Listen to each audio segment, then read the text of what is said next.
manana fotoana ve ianao andininana ny baiboly ary mandeha ny toromarika ny baiboly ve ianao?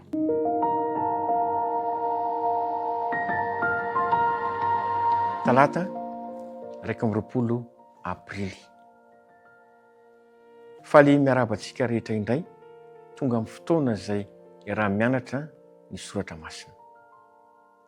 Ny baiboly inona ny toromarika avintsika raisina. Anisan'ny asa lehibe voalaza fa anana baiboly ny hoe fampianarana. Averimbery zany ny Timoty 2:7 andininy 4:40 dia ny hoe mahasoa ho fampianarana. Mba ahafahantsika mandray ny fampianarana avy amin'ny ten'Andriamanitra dia miankina betsaka amin'ny fihetseham-pontsika eo amin'ny mpamakiana izany ny baiboly.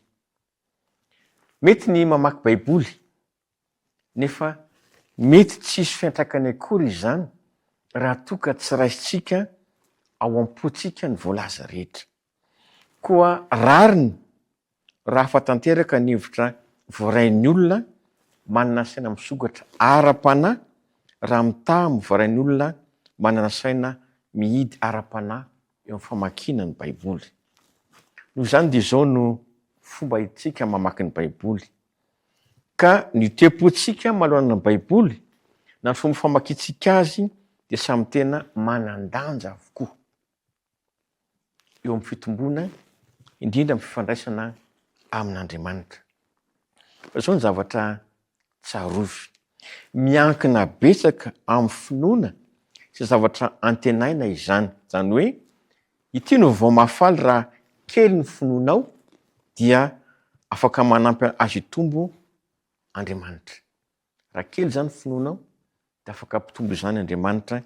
Ary na bitika toy inona aza ny voatsinapy voalaza eo dia ny hoe afaka mindra ny tendrombohitra.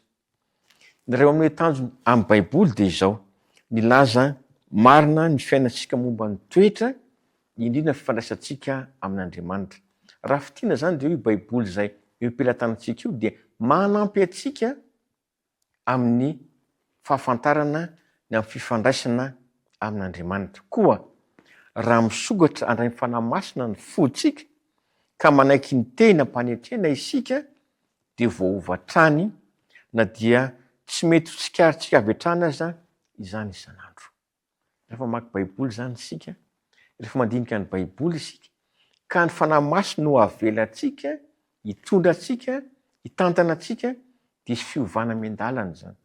Mety tsy hitanao hoe androany dia androany na ohatrohatran'izay fa isy izay fiovana izay. Ka izao no zavatra mahafinaritra ambara. Maniry ho akaiky azy tokoa ve ianao? Akaiky an'Andriamanitra izany. Raha eny dia ampahendry antsika ho amin'ny famonjena ny famakiana ny baiboly.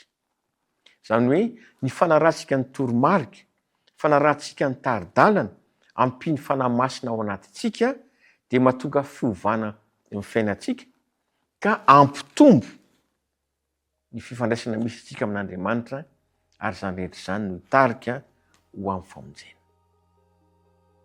Hoentintsika ambavaka izay lohahevitra sarobidy izay. Misaotra Tompo ny amin'ny teninao.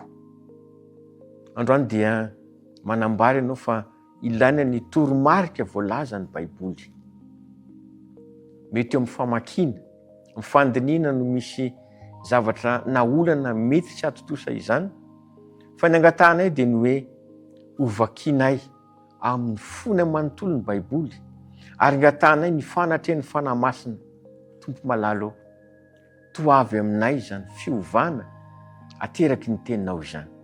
Toa avy aminay izany fanamboarana ny fiainanay no ny soratra masina izany, ka ny toromarika rehetra voalazan'ny baiboly dia ho raisiny avokoa mba ho fampianarana.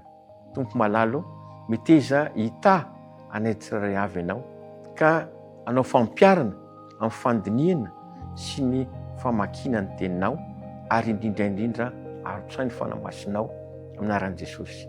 Amen.